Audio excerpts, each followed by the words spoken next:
반갑습니다. 여러분들의 투자가 행복했으면 좋겠습니다. 캐시메이커 문서진입니다. 자, 오늘 영상은 에코프로 영상 제가 10일 전에 올려드렸는데 그 영상을 약간 팔로우업 해드리는 영상이다라고 생각하시면 될 것 같아요. 그때 당시 이동채 회장이 구속되면서 이게 에코프로가 좀 흔들릴 것 같다. 다만 추세적인 하락은 아닐 것 같으니 혹시라도 가지고 계시면 팔지 마셔라 라고 이야기 드렸는데요. 지금 현재 분위기는 그때와 크게 달라지지 않았습니다. 뭐 에코프로의 분위기가 완전히 좋아졌거나 아니면 완전히 나빠지거나 그러진 않습니다. 그때와 거의 비슷한 상황인데 다만 그때보다는 개인 투자자들이 이길 확률이 조금 더 높아진 것 같아요. 그러니까 그때는 분명히 저도 그때도 얘기했지만 공매도 애들이 굉장히 많이 붙을 거다. 어쨌든 악재가 터졌기 때문에 많이 붙어서 끌어내리려고 할 거고 그로 인해서 단기적인 조정은 조금 더 나올 수 있다. 실제로도 나왔죠. 하지만 그렇다고 해서 이게 밀릴 것이냐? 그렇지는 않을 것 같다. 왜냐하면 제가 예전 영상에서 이야기 드렸죠. 예전에 비해서 지금 개인 투자자들이 집단성이 훨씬 더 강화됐다. 그러니까 커뮤니티가 많이 발전을 했잖아요. 뭐 카톡방도 많이 생겼고 그다음에 유튜브 같은 것들로 또 정보도 많이 들으면서 그런 커뮤니티 특히 뭐 많은 뭐 인터넷 같은 경우에 SNS를 통해서도 있고 그다음에 이제 또 뭐 이렇게 DC 인사이드라든지 뭐 이런 쪽에서 어쨌든 커뮤니티가 좀 많이 발달을 하다 보니까 이런 에코프로 주주들이 자기들끼리 뭉치는 게 생겼습니다. 그러다 보니까 예전처럼 그냥 막연하게 던지진 않는다라는 것. 또 하나는 이런 정보의 비대칭성 역시 뭐 유튜브도 많이 발전하고 이런 정보들을 고급 정보들 얻는 루트 창구들이 많아졌죠. 그러다 보니까 개인 투자자들이 예전처럼 몇몇 이런 악재에 흔들리는 흐름은 아닌 것 같다라고 그런 이야기 드렸죠. 그러다 보니까 지금 개인 투자자들이 굉장히 많이 잘 버티고 있습니다. 이거는 사실 그렇죠. 여기 지금 공매도가 1조 원 가까이가 지금 때려져 있잖아요. 예전 같았으면 이거 벌써 35만 원 왔습니다. 예전 같았으면. 근데 지금은 그렇지 않죠. 자, 그리고 제가 아까 방금 처음에 말했던 것처럼 지금 현재 제가 10일 전에는 공매도와 그다음 개인 투자자들의 싸움이다. 근데 여러분들 지지 마셔라라는 쪽이었다면 지금은 개인 투자자들이 이제는 슬슬 더 유리한 시점인 것 같아요. 10일 제가 그 영상을 찍어드리고 10일이 지났잖아요. 근데 지금 주가를 세게 못 밀었어요.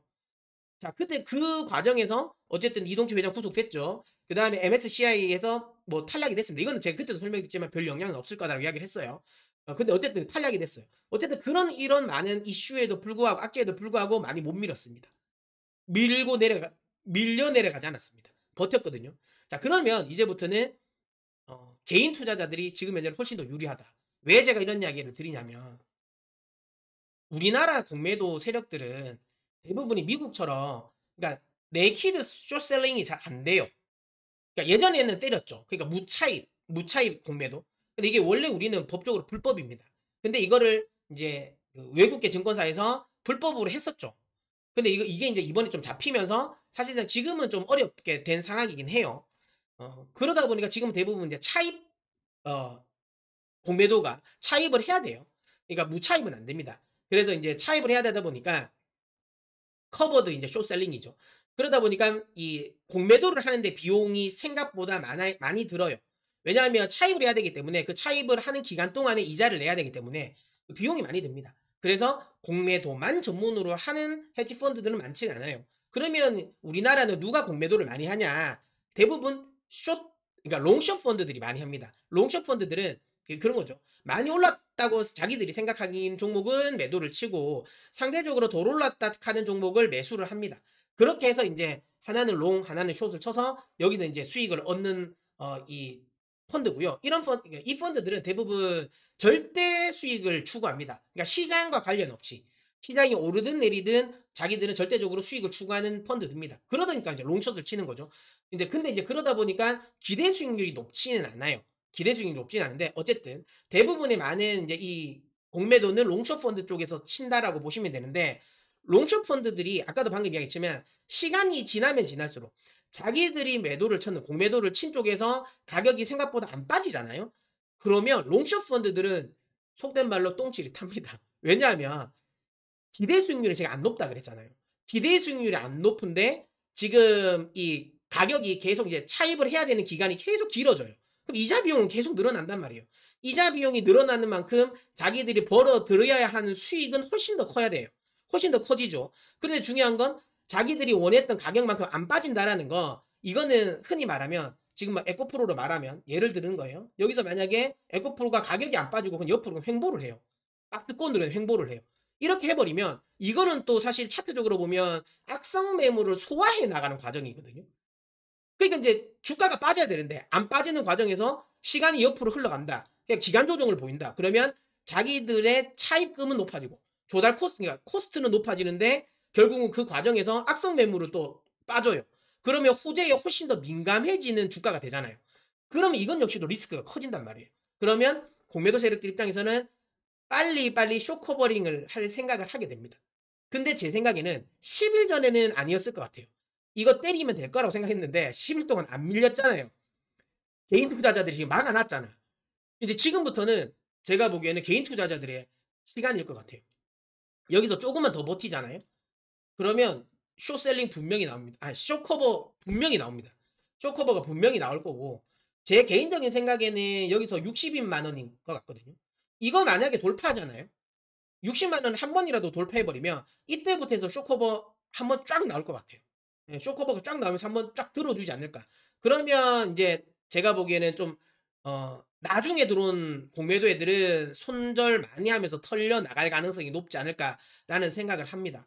그렇기 때문에 지금 시점에라면 에코프로는 오히려 버티면 이기는 싸움이 될 것 같아요. 개인 투자자들이.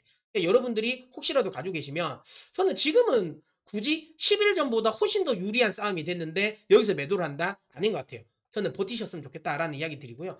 그리고 뭐 많은 이제 뭐 증권사 리포트가 또 매도 리포트도 많이 나오는데 이거는 제가 보기에 너무 신경 쓰지 마세요.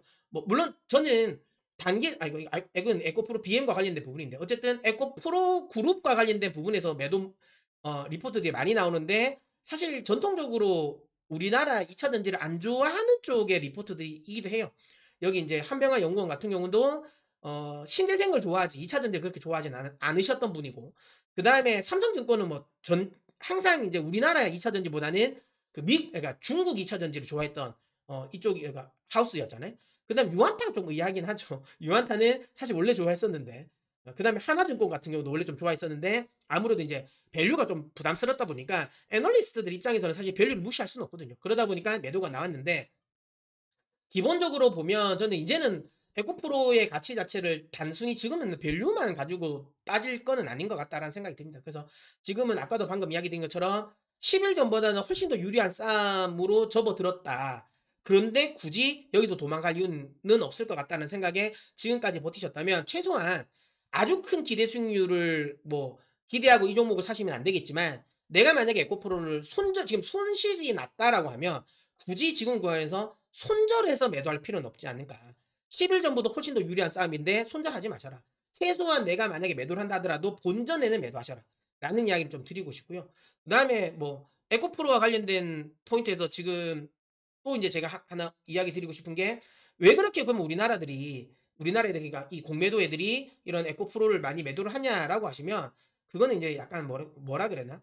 그러니까 좀 이 시장을 좀 깔봤다고 해야 되나? 그리고 아니면 뭐 매너리즘에 빠졌다고 해야 되나? 뭐 이게 어떻게 표현될지는 모르겠지만 이전만 하더라도 공매도가 좀 쉬웠습니다. 공매도를 하면 먹는 경우가 많았죠. 왜냐하면 대형 이제 공매도가 개인 투자자들이 공매도를 많이 치고 거기서 증권사 리포트가 만약에 목표가 하향 조정이 되면 대부분 거기서 겁을 먹고 나간단 말이에요. 손절 친단 말이죠. 그러다 보니까 좀 익숙했죠. 이런 공매도를 쳐서 그러니까 이익을 보는 게. 그런데 이제 에코프로뿐만 아니라 대부분 2차 전지 관련 종목들이 좀 달라졌잖아요. 이게 이제 아무래도 개인 투자자들이 접하는 정보들이 좀 많아지면서 예전만큼 내동 매매를 안 하는 것 같아요. 그리고 개인 투자자들이 또 자금도 많아졌어요. 그러다 보니까 예전과 다른 거죠. 그러니까 예전처럼 치면 매도를 치면 먹었던 이런 어찌 보면 약간 매너리즘이라고 생각합니다. 예, 그런 것들은 안일함이지 않았을까라는 생각하고 뭐 이럴 때 한번 본때를 보여줘야죠.